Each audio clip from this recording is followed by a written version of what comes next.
श्रीमद् भगवद गीता अध्याय 9 the most confidential knowledge परम गुह्य ज्ञान। और हमारा श्लोक संख्या है 9.9। नवा ही श्लोक है नवा अध्याय का। भगवान वर्णन कर रहे थे अपने अचिंत्य ऐश्वर्य का। भगवान ने बताया मैं उत्पन्न करता हूँ, मेंटेन करता हूँ, संहार करता हूँ, इतना सब कुछ करते हैं। और भौतिक प्रकृति ऐसे कहेंगे ना, इस कार्य में इतना संलग्न है, सृष्टि कर रहे हैं, एक एक चीज एक एक कण कण में है, एक एक कण कण से पालन कर रहे हैं, सब प्लानिंग कर रहे हैं जीव के लिए। मतलब इतना सब कुछ कर रहे हैं, तो इतना सब कुछ करने पर भी ऐसा कैसे हो सकता है कि वो इन सब में इन्वॉल्व नहीं होते। तो क्या क्या रहता है भगवान का, क्या है मतलब। अगर मानिए कोई व्यक्ति, मतलब थोड़ा सा भी हम कुछ करते हैं या किसी चीज से के बारे में जानते हैं या थोड़ा सा भी, तो ऐसा लगता है कि अरे ये तो हमसे बिलोंग करती है। हम लोग तो सबसे पहले अपने आप को उसका स्वामी समझने लग जाते हैं। कोई भी चीज हो, छोटी से छोटी चीज, हमें तो तुरंत आसक्ति हो जाती है। भगवान का कैसे है? तो कह रहे हैं, न च माम तानि कर्माणि निबध्नन्ति धनंजय उदासीन वदासीन उदासीन वदासीनम् असक्तं तेषु कर्मसु। न च माम तानि कर्माणि निबध्नन्ति धनंजय उदासीनावदासीनम् असक्तं तेषु कर्मसु। शब्दार्थ अनुवाद तात्पर्य शिल प्रभुपाद जी के द्वारा। विश्व गुरु शिल प्रभुपाद की जय। ना चा माम, मुझे नहीं, निबध्नन्ति, बांध नहीं सकते, क्या, कर्माणि, किसी भी प्रकार का कर्म। अगर मेरे द्वारा कुछ किया जा रहा है, कोई वर्क, कोई भी कार्य है, वो मुझे नहीं बांधता। पहले भी भगवान बता दिए, 4th चैप्टर में भी बोल रहे थे। तो भगवान कह रहे हैं ये सब चीजें मुझे बांधती नहीं है। हम्म जीव को सब कुछ बांधता है, जीव को छोटी से छोटी चीज भी बांध देती है। जीव को तो सांस लेना, उस सांस लेने और छोड़ने में भी हजारों बैक्टीरिया अंदर जाते हैं, बाहर आता है। कितना मतलब हमारा बंधन के अलावा कुछ है ही नहीं। और हम लोग बंधे ही हुए हैं प्रकृति के 3 गुणों से, है ना। निबध्नन्ति महाबाहो देहे देहिनम अव्ययम। बंधा हुआ है बेचारा। 3 मटेरियल, ये जो मोड्स ऑफ नेचर है, तीनों इनके कांटेक्ट में आता है, बंधा ही रहता है बेचारा, है ना। लेकिन भगवान के साथ ऐसा नहीं है। कुछ भी मुझे बांधता नहीं। तो इतने कार्य करते हुए देखे जाते हैं, आपने प्रकृति क्रिएट कर दी, आपने ये सब कुछ कर दिया, हाँ, फिर भी कोई बंधन नहीं है। हम्म तो कह रहे मुझे नहीं बांधते, हे धनंजय, धन के विजेता। उदासीन, क्यों? क्यों? क्योंकि उस चीज में चित्ती नहीं है, यही है ना। अनासक्त होकर कार्य करना, या निष्कर्म या अकाम, ये सारे जो शब्द हैं उसमें क्या है, उस चीज को कर रहे हैं पर उस चीज के प्रति कोई आसक्ति नहीं है। क्यों? क्योंकि आसक्ति कहीं दूसरी जगह है। मतलब हम लोग यदि, चैतन्य महाप्रभु बताते हैं, आसक्ति भगवान से, श्री कृष्ण की तरफ मोड़ लें, और बाकी फिर संसार में जो कुछ भी हो रहा है उससे इतना प्रभावित नहीं होंगे। यही इंपॉर्टेंट बात है हम लोगों को जो समझनी है। हम लोगों के साथ जो दिक्कत है वो यही दिक्कत है। तो भगवान कह रहे हैं उदासीन, निरपेक्ष रहता हूं किसी चीज से। भगवान कुछ आउटकम या कुछ कनेक्शन कुछ नहीं चाहते। आसीनम, इस प्रकार से स्थित है। असक्तम, इसीलिए कोई बॉन्डेज नहीं रहता, कोई आसक्ति नहीं रहती। तेषु कर्मसु, जिन भी कार्यों को मैं कर रहा हूं उनसे कोई आसक्त नहीं रहता। अब ये कृष्णा के अलावा संसार में कोई और ऐसा हो नहीं सकता, है ना। और या एक शुद्ध भक्त, वो केवल भगवान से आ सकते हैं। वो केवल श्री कृष्ण की सेवा में संलग्न रहना चाहते हैं। तो बस इन दोनों के अलावा और कुछ ऐसा नहीं हो सकता। अब ये कैसे है, इसका उदाहरण बहुत सुंदर परपोर्ट में श्रील प्रभुपाद जी ने दिया, जिससे हम कुछ रिलेट कर पाएंगे। तो भगवान कह रहे हैं धनंजय, सारे कर्म मुझे नहीं बांध पाते। वही सृष्टि कर रहे हो, है ना, और आप प्रलय कर रहे हो, संहार कर रहे हो, ये सब में कुछ तो अपना, कुछ तो किसी चीज में कभी तो आपको लगता होगा कि अरे इतना सब क्रिएट किया। अब मानो, ऐसे सोचो, मतलब हमने कुछ बनाया, है ना? मानो घर बनाया और फिर उसको अपने हाथों से तोड़ देना, how can it is possible? ऐसा कैसे हो सकता है? ऐसा कैसे हो सकता है? कितना अटैचमेंट है। कुछ बनाया, माताजी ने कोई कुकिंग करी और फिर उसे किसी कारण से फेंकना पड़ जाए या कुछ भी, तो फिर क्या? मतलब कितना अटैचमेंट हर चीज़ से हमारा, बहुत ज़्यादा।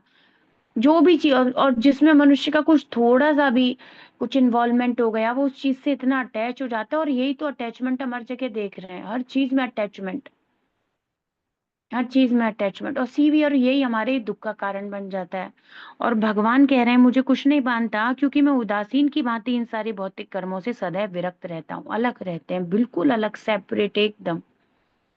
दूध अलग और पानी अलग, बिल्कुल कोई कॉम्बिनेशन ही नहीं है ना? जैसे दूध जब फट जाता है, बिल्कुल अलग। तो कह रहे हैं इस प्रसंग में ये नहीं सोच लेना चाहिए। तो क्या कह रहे हैं? ओ Dhananjay, all this work can not bind me, I am ever detached, seated as though neutral. यही है, तो भगवान इसी प्रकार से कनेक्टेड हैं। कैसे हैं? न्यूट्रल हैं। कैसे हैं? साक्षी। हम्म। उपदृष्टा अनुमंता च भर्ता भोक्ता महेश्वरः। सब कुछ कर रहे हैं, भरता है, पालन करने वाले, भोक्ता भी परम वे ही हैं, सबके स्वामी भी हैं, लेकिन उपदृष्टा अनुमंता, साक्षी रहते हैं, और व्यक्ति को परमिशन देते हैं, अनुमंता है ना, अनुमति देते हैं, और उसके कार्यों के साक्षी रहते हैं, लेकिन न्यूट्रल रहते हैं। तभी तो फिर लोग कहते हैं कि गलत हो रहा है, सही हो रहा है, भगवान ने ऐसा पावर दिया ही क्यों, क्या? वो न्यूट्रल है बिल्कुल। उस जीव की जितने जन्मों की वो घोर इच्छा थी, चाहे वो कितनी खराब इच्छा थी, उसके लिए यदि उसने पुण्य इत्यादि करके कुछ स्वीकृति कलेक्ट कर ली, उसको पूर्ण होने देंगे। भगवान किसी चीज को, अब अगर हम देखें तो गलत और सही के रूप में देख ही नहीं रहे हैं। वो जीव को देख रहे हैं, है ना, अपने अंश के रूप में, और जीव के लिए ये सब कुछ प्रोवाइड करा रहे हैं, पर उनको ये भी मतलब नहीं है कि ये इसका यूटिलाइजेशन सही करेगा या गलत करेगा। ऐसे एकदम अनासक्त रहते हैं। तभी तो ऐसा कैसे है, इतना सब कुछ बनाया जाए और उसे एकदम समाहित कर लेते हैं, प्रलय हो जाती है, उस सब को विनिष्ट भी वे स्वयं ही करते हैं। इसमें तो फिर अटैचमेंट होगा ही कैसे? अटैचमेंट होगा तो फिर कैसे भगवान संहार कर सकेंगे? कृष्णा के प्योर डिवोटीज में ऐसी स्थिति देखी जाती है। भागवतम में करदम मुनि देवहूति माता का चरित्र आता है। करदम मुनि अनासक्त ही हैं, हालांकि वे स्वयं कहते हैं कि विवाह इत्यादि करना है, और क्योंकि ब्रह्मा जी की भी इच्छा होती है इस प्रकार से, वे प्रजापति होते हैं। और उसके बाद वो देवहूति माता को ये भी कह देते हैं कि तुरंत ही मैं संन्यास ले लूंगा। वो कहती हैं कि मुझे पुत्र इत्यादि चाहिए। तो वहां पे करदम ऋषि कहते हैं ठीक है, अपने गृहस्थ जीवन का पालन करके, और वो तुरंत संन्यास ले लेते हैं। कोई आसक्ति नहीं, ऐसे ही मतलब एकदम बच्चे होंगे। जब भगवान कपिल, है ना, भगवान तो ऐसी आसक्ति, ऐसी भक्ति होती है, तो भगवान ही पुत्र के रूप में प्रकट होते हैं। तो देवहूति माता और कर्दम ऋषि के पुत्र के रूप में भगवान स्वयं प्रकट हुए, भगवान कपिल के रूप में। और पुत्र होने के बाद कर्दम ऋषि तुरंत त्याग दिए, तुरंत ही छोड़ के जाने लगे। तो पहले जब जा रहे थे तो माता बोली कि मुझे संतान चाहिए, तो 10 पुत्रियां हुई। और 10 पुत्रियों के बाद माता ने कहा कि अब ये पुत्रियां तो सब विवाह करके अपने घर चली जाएंगी, और अभी मैं तो इस संसार में ही हूँ, और आप संन्यास ले रहे हैं, मेरा उद्धार कैसे होगा? मेरे उद्धार का मार्ग बताइए। तो उन्होंने कहा कि ठीक है। तो वो जानते थे कि भगवान आएंगे, तो उन्होंने कहा कि ठीक है, आपको पुत्र होगा। और फिर भगवान कपिल आए, और फिर वो तुरंत वो फिर जाने लगे। तो वो माता बोली कि अब आप ये तो, बोले कि ये देवी यही आपका सारा कल्याण करेंगे। और फिर भगवान ने, पिताजी तो चले गए, करदम ऋषि उनकी भक्ति में लग गए और चले गए, सब कुछ गृह त्याग करके संन्यास ले लिया। फिर भगवान ने स्वयं ही अपनी माता को उपदेश देके संसार से बाहर निकाला, अपने पुत्र होने का भी कर्तव्य पूर्ण किया, है ना। तो जैसे पिता नहीं है तो पुत्र की जिम्मेदारी होती है। पिता या पुत्र। तो प्रभुपाद कहते हैं स्त्री को बाल्यकाल में पिता के संरक्षण में, है ना, ऐसे रहना चाहिए, युवावस्था में पति के संरक्षण में, और वृद्धावस्था में पुत्र इत्यादि के संरक्षण में रहना चाहिए।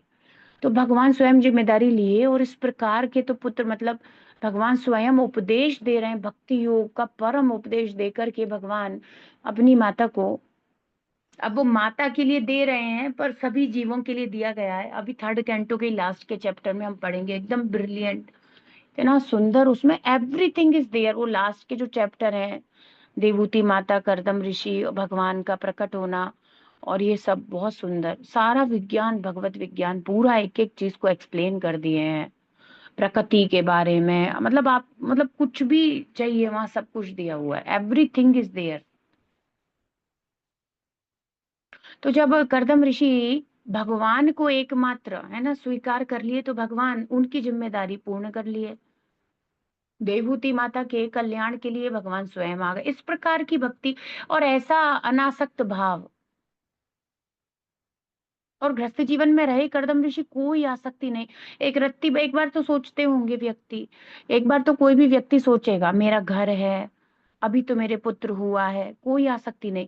तो एक तो कृष्णा और एक कृष्णा के प्योर डिवोटी, केवल यही लोग डिटैच होते हैं, बाकी तो सब गृहस्थ के रूप में ग्रह मेदी हैं, बाकी तो सब ही अटैच्ड, मैं और मेरा बॉडी से, चीजों से, नाम रूप रंग सबसे। ये बेकार स्थिति है हम लोगों की, मैं और मेरा वाली ना, अहम ममेति। भागवतम में प्रहलाद महाराज कहते हैं अहम ममेति, इसी में जीव ने अपने प्राण दे दिए, और मृत्यु संसार वर्तमानी में गोते लगा रहा है। मतलब इसी में और मेरा के कारण हम लोग जन्म के लिए वापस तैयार हैं, मृत्यु के लिए तैयार हैं, हर प्रकार का शारीरिक कष्ट भोगने के लिए, वृद्ध अवस्था, अपने आप को मरते हुए देखने के लिए, चीजों को मरते हुए देखने के लिए, जिन चीजों से आसक्त होंगे उनको छूटते हुए देखने के लिए, हम इतना पेमेंट कर रहे हैं अहम ममेति के लिए। कितना बड़ा पेमेंट है, इटर्नल तरीके से चल रहा है पेमेंट, हमारा उधार ही पूरा नहीं हो रहा, ऐसा व्यवस्था है। और एक कृष्णा और उनके प्योर डिवोटीज, वो टोटली डिटैच्ड रहते हैं, है ना। तो प्रभुपाद कह रहे हैं ये नहीं सोच लेना चाहिए कि भगवान के पास कोई काम नहीं है, कि वो तो किसी कार्य में बनते नहीं, इन इज स्पिरिचुअल वर्ड। प्रभुपाद कह रहे हैं वे अपने आध्यात्मिक जगत में तो हमेशा सतत दिव्य आनंद में आध्यात्मिक कार्यों में रत रहते हैं, किंतु भौतिक कार्यों से उनका कोई सरोकार नहीं रहता। तो बेसिकली भगवान बता दिए कि मेरी एक निकृष्ट, है ना, अपरा शक्ति है, उससे कृष्णा का कोई कांटेक्ट नहीं रहता। तो ब्रह्म संहिता के श्लोक को शिल प्रभुपाद मेंशन कर रहे हैं। एवं ज्योतिर्मयो देवः सदानंद परात्परः आत्मा रामस्य तस्यास्ति प्रकृत्या न समागमः। प्रकृत्या न समागमः, इस भौतिक प्रकृति के साथ कोई कांटेक्ट नहीं रखता, कोई संसर्ग में नहीं आता मैं।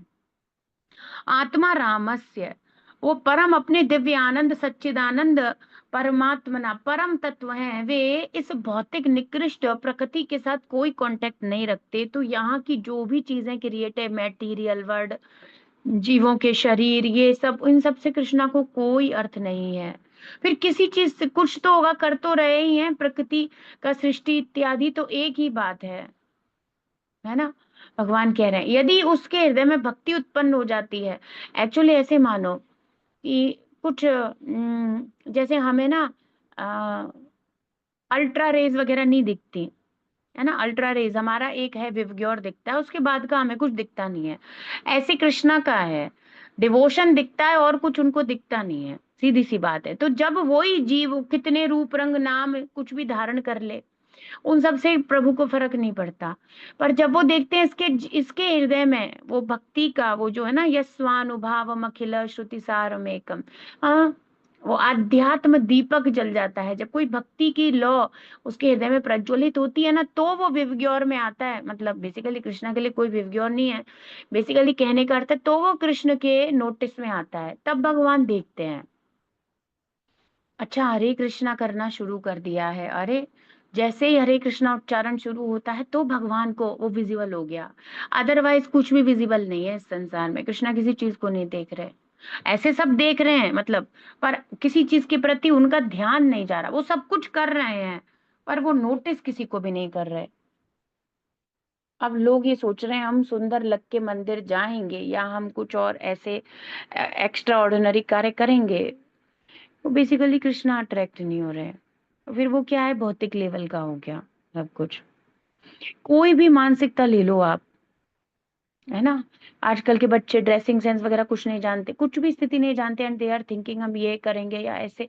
वो केवल क्या है, संसार का अट्रैक्शन। कृष्णा उन चीजों से अट्रैक्ट होने वाले नहीं है भाई। किसके लिए फिर आप मंदिर विजिट कर रहे हो? सो प्रॉपर एटिकेट, प्रॉपर मर्यादा में रहना चाहिए, जो शास्त्रों में बताया गया है। फिर क्या अर्थ है, मतलब क्या, किसको, तो कृष्णा को तो इन सब चीजों को, ये तो कृष्णा को दिखते ही नहीं है सब। उसके हृदय में भक्ति का दीपक होना चाहिए, वो लो भगवान को दिखाई देती है, तो वो भगवान की दृष्टि के उसमें आता है कि हाँ अच्छा ठीक है ये, तो भगवान देखेंगे। भक्तों की तरफ ध्यान देते हैं, ऐसा नहीं है। केवल किन से अलग हैं वो? उदासीन अवदासीन किसके लिए हैं? क्या सभी के लिए है? नहीं नहीं। तो प्रभुपाद बता रहे हैं, क्लियर कर रहे हैं कि ऐसा नहीं है कृष्णा बिल्कुल न्यूट्रल ही है, नहीं ऐसा नहीं है। नहीं, भक्तों के लिए नहीं है वो ऐसे। वो इस भौतिक जगत की हर वस्तु के लिए ऐसे हैं, और जब कोई यहाँ से आध्यात्मिक उन्नति करना चाहता है तो बिल्कुल विजिबल होता है वो कृष्णा को।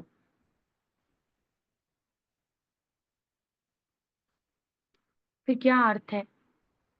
यदि हम भगवान के लिए ही कर रहे हैं सब कुछ, फिर अर्थ क्या है? तो उसी हिसाब से मर्यादा का पालन हो जाए, शास्त्रों के नियम, स्वच्छता इत्यादि, ये सब का पालन हो जाए, उतना बहुत है। अब जो बहुत ज्यादा हाईलाइट और सब कर करके मंदिर जाना, या बहुत ही, इसका कोई लॉजिक नहीं है, बिल्कुल नहीं है। और फिर जो बिल्कुल सहजिया लोग हैं वो तो कहते हैं ठाकुर जी हमारे ये हैं, ठाकुर जी हमारे वो हैं, और कुछ भी चल रहा है।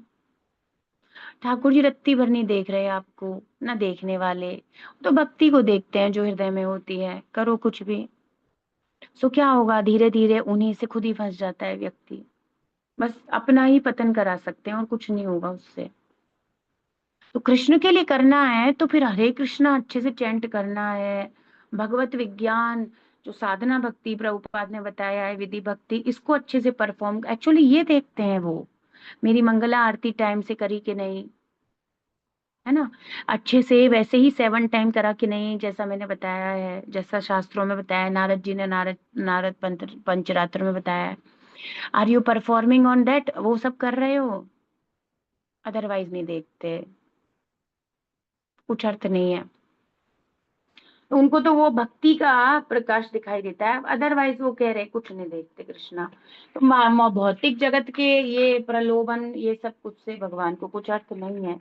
तो कह रहे हैं, चिन्मय धाम में ही रमण करते हैं वे सदानंद, मतलब सच्चिदानंद रूप परात्पर हैं। और उनका अपनी जड़ प्रकृति के साथ कोई संग नहीं है, तो मैटर की चीजों के प्रति know nothing, you will not notice. जैसे हमें अल्ट्रा या माइक्रोवेव रेज या अल्ट्रा रेज ये सब नहीं दिखती है, नहीं ही दिखती हैं, तो नहीं दिखती। तो कृष्णा को भी और कुछ दिखता नहीं है भक्ति के अलावा, केवल भक्ति दिखती है। उसी से कोई परम भगवान को, तो एक ही चीज है। तो हम पढ़ते हैं ना, भक्ति के 6 गुण हैं सुंदर, और उसमें क्या गुण है भक्ति का? सर्वोपरि गुण है छठा, जो शुद्ध भक्ति का गुण है बेसिकली। तो शुद्ध भक्ति में ही आता है वो, श्री कृष्ण आकर्षणी। केवल वो ही है जो कृष्ण को आकर्षित, तो फिर कृष्णा पूरे ब्रह्मांड में भी नोटिस करेंगे उस जीव को, कृष्णा। तो फिर अब बताओ हमें करना क्या चाहिए? एक बुद्धिमान व्यक्ति आत्मा को क्या करना चाहिए? संसार नोटिस करे ऐसे करना चाहिए, या कृष्णा नोटिस करें? तो हमें अंदर से करना पड़ेगा बहुत कुछ। किसके, किसको आकर्षित करने का प्रयास करना है? किसको, कहाँ पर टाइम स्पेंड करें? भक्ति करनी है तो कृष्ण आकर्षित होंगे,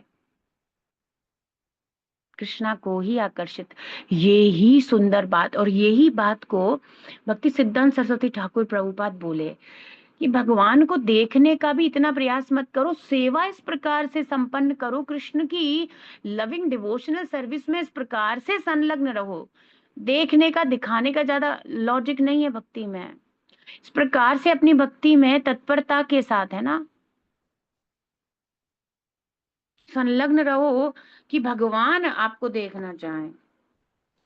देखो वो एक मेरा भक्त है, पूर्ण रूप से मेरी वाणी के प्रति समर्पित है, भगवत गीता के प्रति। तो आज मैं पढ़ रही थी तो प्रभुपाद बिल्कुल क्लियर ही लिख रहे हैं बिल्कुल, जो इस विज्ञान को, भगवत विज्ञान को समझ लेता है, राजविद्या राजगुह्यम को समझ लेता है, तो प्रभुपाद लिखते हैं उसका परम कल्याण होना निश्चित है। मतलब वो कृष्णा के नोटिस में आ गया, सीधी सी बात। अब तो हम इसी परिप्रेक्ष्य में बात करें तो फिर क्या ही अर्थ है अन्य कार्यकलापों का। अब जब हम इस पर्सपेक्टिव से सोचेंगे तो एक्चुअली देखेंगे तो लाइफ में बहुत सारा लोड कम हो गया, कितना सारा लोड कम हो गया। अब ये वो वाला एक तमोगुणी स्थिति नहीं है कि फर्क नहीं पड़ता, नहीं। स्वच्छता, जैसे प्रभुपाद ने बताया है, मर्यादा, वो सब रहना चाहिए कि हम अच्छे वस्त्र पहने, साफ होने चाहिए, धुले हुए, सतोगुण में तिलक इत्यादि धारण करें और मंदिर जाएं। ये शरीर मंदिर के समान है। और उसका वो लॉजिक नहीं है कि अभी मैं बोलूं कि बहुत ही ये भी लगा रखा है, वो भी लगा रखा है, ऐसे भी हैं, वो ये वो, ओ, क्या अर्थ है इस प्रकार का? कुछ अर्थ भी नहीं है, निरर्थक जीवन है। तो अभी उसको ये समझ में आया नहीं है कि कृष्ण को देखना है या कृष्ण को दिखाना है, कुछ नहीं पता क्या चल रहा है। ये तो बहुत ही सुपरफिशियल लेवल हो गया, तो बहुत ही जीरो वाली। मतलब कभी भगवत गीता ओपन करी नहीं है, कभी पढ़ी नहीं, कभी समझ में आई नहीं, पता ही नहीं करना क्या है, कृष्ण कैसे आकर्षित होंगे। इसलिए प्रभुपाद कहते हैं भक्ति रसा अमृत सिंधु अल्टीमेट है। भक्ति के विज्ञान को एक्सप्लेन, ये भगवत गीता भागवत का जो रस और अमृत है ना, वो हमारे आचार्य रूप गोस्वामी पाद ने भक्ति रसा अमृत सिंधु में डाला है। उससे हाईएस्ट कोई फिलोसफी नहीं है। भागवतम को ही कैसे प्रैक्टिकली और इजीली रिफाइंड, अब 18,000 श्लोक का, और वो समझने के लिए जो एकदम नेक्टर दिया गया है, वो है नेक्टर ऑफ डिवोशन, भक्ति रसा अमृत सिंधु। उन लोगों को जो वास्तविकता में ओ हो भगवान, तो अब देखो आप, यहाँ तो इतना सब कुछ हो रहा है संसार में, और फिर वहां पर क्या हो रहा है? रघुनाथ दास गोस्वामी है ना, रघुनाथ दास गोस्वामी पाद राधा कुंड के पास बैठ करके भजन करते थे, कुटिया कुटिया कुछ बनाए नहीं, ऐसे ही भजन करते थे। अब बहुत तेज धूप थी, बहुत तेज धूप थी, तो राधा रानी स्वयं आ गए, और राधा रानी अपने पल्लू से, आंचल से उनको सिर पे रख के कि धूप ना लगे, ऐसे खड़े तरवे भजन, उन्हें तो कुछ पता ही नहीं है। सनातन गोस्वामी पाद देख लिए, इससे पहले भी यही हुआ था कि रघुनाथ दास गोस्वामी भजन कर रहे थे, ऐसे ही कई कुटिया कुटिया कुछ नहीं बना करके ऐसे ही जंगल में बैठ करके भजन कर रहे थे। और वो तो भजन में समाधि में लीन है, अपनी माला चल रहा है हरे कृष्णा, और उनको तो कुछ नहीं पता। और वहां से सनातन गोस्वामी पाद आ रहे थे, और सनातन गोस्वामी पाद देख रहे थे कि बैठे हैं भजन कर रहे हैं, और देखा एक सिंह भी उनको देख रहा था, और सिंह उनकी तरफ आ रहा था। और वहां से सनातन गोस्वामी पाद भाग रहे हैं और चिल्ला रहे हैं, रघुनाथ दास गोस्वामी को कह रहे हैं अरे सिंह, सिंह, सिंह। और फिर उन्होंने क्या देखा, इतनी देर में वो पहुंचते, उन्होंने देखा श्री कृष्ण आ गए वहां पे, और वो शेर को तीर मार के भगा दिए। भगवान, भगवान, वो उन्होंने क्या देखा, भगवान धनुष लेके तैयार खड़े हैं, एक तरफ सिंह आ रहा है, बीच में रघुनाथ दास जी हैं, और उधर से सनातन गोस्वामी पाद देख रहे हैं, और उन्होंने, भगवान ने तीर मारा, और उनको कुछ नहीं पता, और वो अपने हरे कृष्णा में लीन है। और भगवान, तो अब सनातन गोस्वामी पाद चुप रहे, पहली बार तो उन्होंने यही देखा। तो उन्होंने देखा कि श्री कृष्ण खड़े रहते हैं, ये जितनी देर भजन करते हैं, भगवान धनुष बाण धारण करके अपना खड़े रहते हैं रक्षा करने के लिए, ऐसे। तो वो कुछ नहीं बोले। फिर कुछ और बार, फिर एक दिन राधा रानी खड़े थे, राधा रानी अपने आंचल का छाया दे करके, तो फिर तो विचलित हो गए, तो बोले कि एक कुटिया बना लो, एक कुटिया बना लो, तुम सेवा ऐसी करते हो कि भगवान तुम्हारी सेवा के लिए, कभी राधा रानी कभी भगवान ऐसे तत्पर रहते हैं, कुटिया बनाओ, थोड़ा सुरक्षा से भजन करो, एक कुटिया बना करके रहो, ताकि जीव जंतु और ये सब से थोड़ा तो भगवान को तुम्हारी सेवा में ना लगना पड़े, इस प्रकार से थोड़ा करो। तो फिर वो उन्हें समझाए, तो फिर उन्होंने एक कुटिया बनाई। उससे पहले तो ऐसे ही करते थे, वो पेड़ों के नीचे ही रहते थे, आपको पता ही है, सारे हमारे गोस्वामी गण इस प्रकार से निरासक्त, एकदम एकदम विरक्त, इस प्रकार से। तो वो उनको भगवान सांस लेते हुए भी देख लेते हैं, कहाँ पे क्या हो रहा है, अभी सिंह आ रहा है तो पहले से ही खड़े हैं, अभी धूप आ रही है तो पहले से ही खड़े हैं, तो राधा रानी देख, मतलब ऐसी भक्ति की पराकाष्ठा कि भगवान नोटिस करते हैं रक्षा। और यहाँ लोग कह रहे हैं जरा सी माला करने पे हमारे साथ ये कैसे हो गया, कहाँ थे, उनको ये कंसेप्ट नहीं समझ में आ रहा। तो ऐसी बात ना हरिचरण करता है, बच्चा है वो, कभी-कभी तो वो ऐसे कह देगा कि वो देखेगा तो कहेगा कि मैं मामा गिर गया, नरसिंह भगवान प्रहलाद महाराज को बचाने तो आए थे, मुझे बचाने क्यों नहीं आते हैं? तो वो उसकी तो बुद्धि अभी उसको तो अभी पता नहीं है। पर अब हम भक्ति कर रहे हैं, समझ रहे हैं, तो हमें तो जानना होगा कि लेवल अलग-अलग है। बुला कहाँ रहे हैं उस तरीके से। उस तरीके से क्या, तो जब भक्ति शुद्ध हो रही है तो भगवान एक-एक चीज़ ऑब्ज़र्व कर रहे हैं कि अब कोई जानवर है या अब क्या है, तो भगवान सब देख रहे हैं। देखो प्रहलाद महाराज के चरित्र में। और फिर बाकी तो फिर कुछ भी करो, उससे संसार में ही कुछ होगा, बाकी कृष्णा का तो कहीं कुछ नहीं होने वाला। एक एक रत्ती भर भी अटेंशन भगवान देने नहीं वाले हमें। इसीलिए ना सर्वश्रेष्ठ स्थिति है।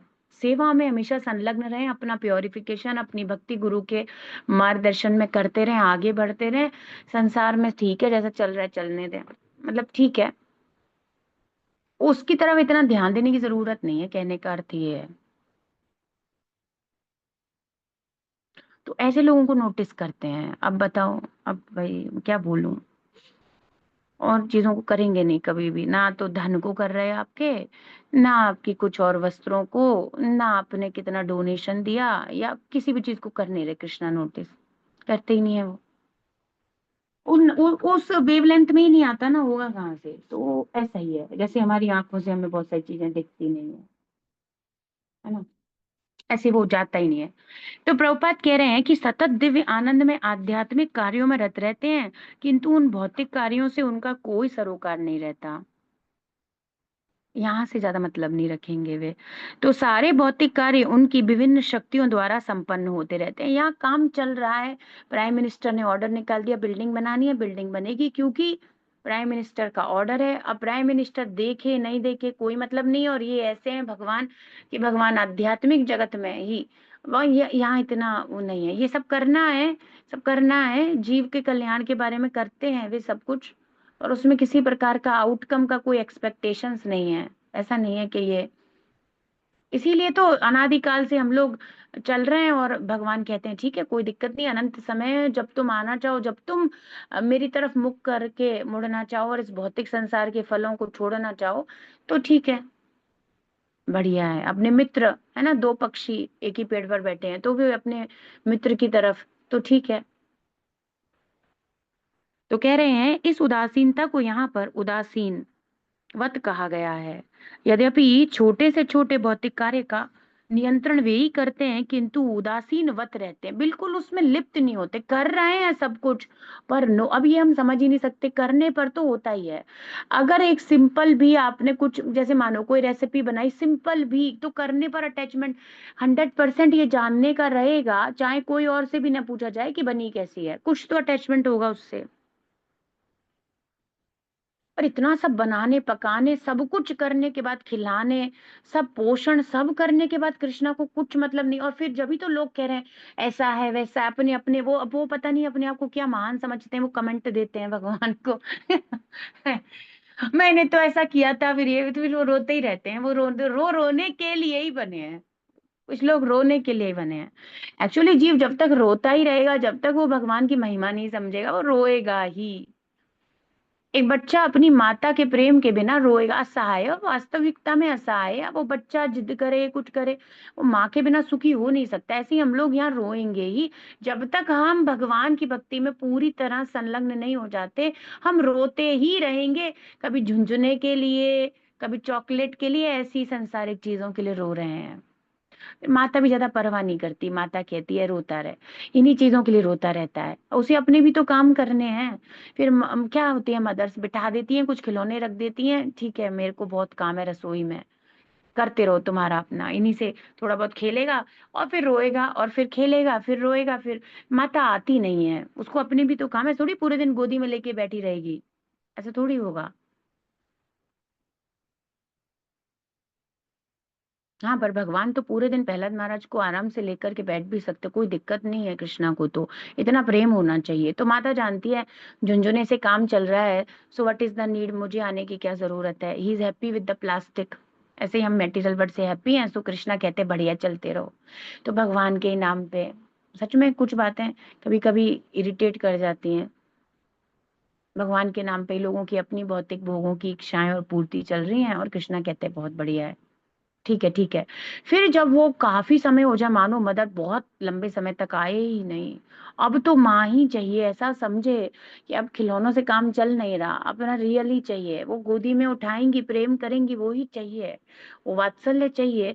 तब उसको, मूर्ख को समझ में आए तो वो रोना शुरू करे, और फिर रोना मतलब हृदय से पुकारना, मतलब हरे कृष्ण महामंत्र, प्रभुपाद कहते हैं इकराई तो है। तो फिर वो भगवान का नाम लेना उस तरीके से शुरू करे, तो फिर कृष्ण आते हैं, तो नोटिस भी करते हैं, अरे अभी तो मेरा नाम लेकर ही बुला रहा है। भगवान को फिर आना होता है, फिर वे आ भी जाते हैं। उनका ऐसा नहीं है कि एलर्जी है, घृणा वगैरह नहीं है, उदासीन वत कहा जा रहा है। ना अटैचमेंट है, ना कोई घृणा है, कुछ ऐसा लॉजिक नहीं है। बट हाँ, है ना, सीधी सी बात है, माम, वो भगवान क्या कहते हैं, ये यथा माम प्रपद्यन्ते, अभी तुम मुझसे ये चाहते हो, तुम प्रेम चाहते हो तो ठीक है, वही रिलेशन रहेगा, और तुमको कोई अर्थ नहीं तो भाई फिर के क्या अर्थ रखेंगे। तुम्हारा जो कर्तव्य है, खाना पिलाना सब कर दिया है, नाउ एंजॉय मटेरियल वर्ल्ड। ऐसा ही है। तो किसका उदाहरण दे रहे हैं, एक बहुत सुंदर उदाहरण, न्यायाधीश, जज जज होता है, जज का क्या है, कोई भी डिसीजन देगा, पर आजकल ऐसा देखा नहीं जाता।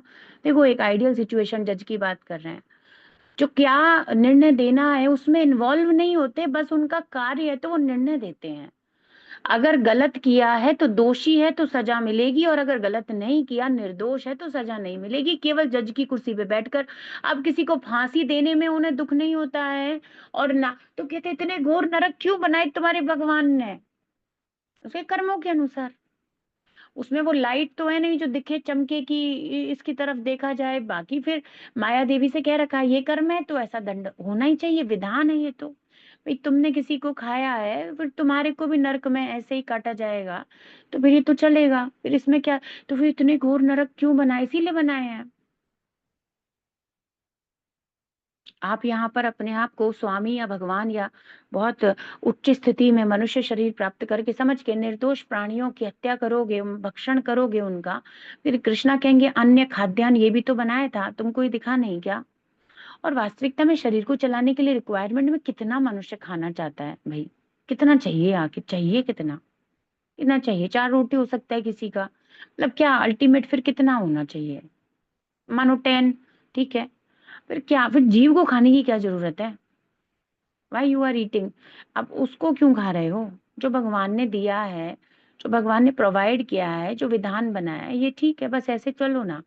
खुद ही वो जीव क्रिएट करता है, फिर कहते हैं ऐसा क्यों किया है, वहां इतनी यातनाएं क्यों है, फिर नरक के बारे में पढ़ के हम लोगों को कितना डिस्टरबेंस होता है, क्यों हो रहा है ये तो स्वाभाविक है, ये करोगे तो ये होगा ही, जो जो एक्शन है उसका रिएक्शन तो मिलेगा ही। कोई भी कार्य हमने किया उसका आउटकम तो होने ही वाला है, फिर दिक्कत क्या है। तो प्रभुपाद कह रहे हैं जैसे क्या है, कैसे रहता है, छोटे से छोटे भौतिक कार्य पर नियंत्रण रखते हैं लेकिन उदासीन बत रहते हैं। हाँ, ये सबसे रविश बात है माता जी, एक्चुअली ना लोग अपनी मूर्खता के उदाहरण और अच्छे से प्रस्तुत करते हैं, ये तो मैंने देखा है। कल माता जी बता रहे थे कि वो भगवान के अवतारों को भी पता नहीं इवोल्यूशन से कैसे जोड़ते हैं मूर्ख लोग, और फिर कहते हैं ऐसे हुआ, और फिर उसको प्रूव करने के लिए वो किसी भी हद तक। तो हमें ना उन मूर्ख लोगों की बेवकूफियों में नीचे नहीं जाना है, वो पागल हैं, वो तो ऐसा करेंगे ही, वो तो अब नहीं समझ रहे, है ना। पर वो लोग अपनी उसको प्रूव करने के लिए किसी भी हद तक, तो एक ये जो पागलपन है ना, अपनी बात को सही सिद्ध करना, ये जो एक डोमिनेटिंग मेंटेलिटी, इससे और दूर रहना है। तो हम लोग भक्ति करेंगे, बहुत सारे ऐसे लोग मिलेंगे, वो मानेंगे ही नहीं, मैंने तो खुद देखा है। और ऐसे स्वीकृति लोग अच्छे कुल में उत्पन्न हुए, ऐसी बात नहीं है कि कोई वो लोग होंगे, है ना। और वो भी लोग भक्ति के बारे में, कर्म ही श्रेष्ठ है, अब यू कह मतलब आप सब समझा दो गीता से उदाहरण, आप do anything, even after that उनका वही बेसिक मेंटेलिटी रहेगा, वो ऐसे ही मूव करेंगे जीवन में, कर्म को सर्वश्रेष्ठ लेकर के, कि कर रहा हूं तो भोजन मिल रहा है, कर रहा हूं तो, वो ऐसे ही समझ कर चलेंगे। वो ये नहीं समझेंगे कि भगवान कुछ कर रहे हैं, मुझे प्राप्त हो रहा है, उनकी कृपा है, ग्रेटिट्यूड कभी आएगा ही नहीं। तो ऐसे ही है, तो ये तो चलता ही है। तो प्रभुपाद कह रहे हैं कि उच्च न्यायालय के न्यायाधीश का उदाहरण दिया जा सकता है जो अपने आसन पर बैठा रहता है। उनके आदेश से अनेक तरह की बातें होती रहती हैं, फांसी दे दी, कारावास दे दिया, धनराशि भी मिल गई, तो भी वह उदासीन रहता है। ना उसे कुछ मिल रहा है इससे, ना उसे कुछ चाहिए। उसे फैसला देना है। मानो किसी के 1 करोड़ रुपए किसी ने चुरा लिए और वापस करवा दे, वो कुछ लगा करके कि एक्स्ट्रा तुम्हें ये टैक्स और इंक्लूड करके तुम्हें इसके 1 करोड़ वापस करने, तो जज को खुशी उसमें ये नहीं हो रही है कि मुझे मिल रहे हैं। उनको पता है ये एक न्याय का पद है, इस पे मुझे केवल डिसीजन देना है। ना तो उसे उससे धन प्राप्त हो रहा है, ना उसे उससे कुछ और प्राप्त हो रहा है, बस वो कर रहे हैं उदासीनवत। सजा मिल गई तो वो हंसेगा नहीं कि यस तुम्हें सजा मिल गई तो अभी मेरे को बहुत अच्छा लग रहा है। नो, उदासीन वाला कर्तव्य है। ना उन्हें किसी के नरक जाने से अच्छा लग रहा है, ना उन्हें किसी के स्वर्ग जाने से अच्छा लग रहा है, पर हाँ, जिसके हृदय में भक्ति प्रज्वलित हो रही है, साधु नाम हृदयम मह्यम, वो मेरे हृदय के समान है। साधु मुझे अत्यंत प्रिय है। मेरे भक्त महात्मानस्तु माम पार्थ दैवीं प्रकृतिमाश्रिता, उनका वो ग्लोरिफिकेशन ही करते रहते हैं, वो उन्हें प्रिय है। तो ऐसा नहीं है कृष्णा को कोई प्रिय नहीं है, कृष्णा को अपने डिवोटीज प्रिय हैं, पर मैटीरियल वर्ल्ड से रिलेटेड कोई भी चीज कृष्णा को प्रिय नहीं है। कितनी छोटी सी बात है। अगर आज आप और हम इसे श्लोक से ये समझ लेते हैं कि मैटेरियल वर्ल्ड का कुछ भी एफर्ट, कुछ भी उनको प्रिय नहीं है, आप बताओ हमारा कितना टेंशन कम हो जाता है। एक तो हमारा धन बच जाएगा, फालतू लोग खर्चा कर रहे हैं पता नहीं क्या क्या करने में, चाहे वो क्लॉथिंग हो, चाहे वो अपना स्टेटस मेंटेन करना हो, चाहे वो सोशल होना हो, चाहे वो कितना ही टाइम वेस्ट, सब एवरीथिंग, है ना। ये सब कुछ टाइम वेस्ट है, सब कुछ टाइम वेस्ट। क्योंकि टाइम उतना ही है, फिर हम कब चैंटिंग को इम्प्रूव करेंगे, कब भागवतम पढ़ेंगे। कितना लोड कम हो गया भाई, मानो। और ये तो बेसिक है। अगर आप बहुत सोशल या एक अच्छे मतलब एक जो समाज के रूप में कर भी रहे हो, इवन आफ्टर भी आप बहुत सारे लोगों को नापसंद ही होने वाले हो। अगर एक जगह पे 100 लोग हैं तो 100 लोगों में से कम 80 लोगों को आप नापसंद वैसे भी होने वाले हो। 10 5 लोग, और वो भी जो पसंद करेंगे ऊपरी तरीके से। कोई किसी को यहाँ बहुत ज्यादा डीपली पसंद करता नहीं है, संसार में करेगा ही क्यों। लोहा लोहे में कोई अट्रैक्शन ही नहीं है, वाह, तो होता ही नहीं है, ऐसा तो होता ही नहीं है। तो यहाँ पे आप कितना भी अच्छे हो जाओ तो भी नहीं होने वाला। और फिर इससे अच्छा तो सत्य में स्थित हो जाओ ना, तो परम सत्य उनको बड़ा अच्छा लगेगा, भगवान प्रसन्न हो जाएंगे। और यही करना है, संसिद्धिम हरितोषणम, जीवन इसीलिए मिला है। श्री हरि को तुष्ट कर दे, प्रसन्न कर दे, बाहर निकले, अपने संबंध में स्थित हो जाए और प्रेम में जीवन जिए एकदम परिपूर्णता के साथ, सच्चिदानंद eternal life, happily forever after, ऐसा हो जाएगा। और यहाँ हम कर रहे हैं, तो फिर इससे अच्छा तो भक्ति का पालन, भक्ति के सिद्धांतों का पालन करते हुए यदि हम गुरु और कृष्ण को प्रसन्न कर पा रहे हैं, तो ये तो सबसे बड़ी बात हो गई ना, सबसे बड़ी बात हो गई। तो उसी प्रकार का आचरण और हमें अपने जीवन को रखना चाहिए। कृष्णा इस चीज में हैप्पी होंगे कि नहीं, अगर हर कार्य को करने से पहले हम ये सोच लें, मेरे ये करने से श्री कृष्ण प्रसन्न होंगे, या केवल मैं अपने ही पर्सनल सेंस ग्रेटिफिकेशन के लिए ये कर रहा हूँ, इवन चाहे भक्ति के नाम पर। ये बहुत बहुत सारी चीजें हैं जो हमें अप्लाई करनी है। ये चलने वाली बात है, ये करनी है चीजें हमें भक्ति में ना, ये। तो अगर हम बहुत ज्यादा एक्स्ट्रा चीजों में इन्वॉल्व रहेंगे तो हम ये कब करेंगे, फिर कब, वो कब आएगा वो दिन जब हम ये करेंगे। फिर एक दिन शरीर छूट जाएगा और कर नहीं पाए, पता होते हुए भी नहीं कर पाए। इसलिए जो पता चलता जा रहा है उनको समझ के करना भी शुरू करना चाहिए। यही भगवत गीता का प्रैक्टिकल एप्लीकेशन है।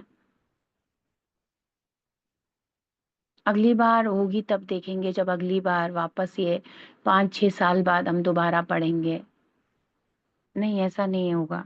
पता नहीं अगली बार होगा कि भी नहीं होगा।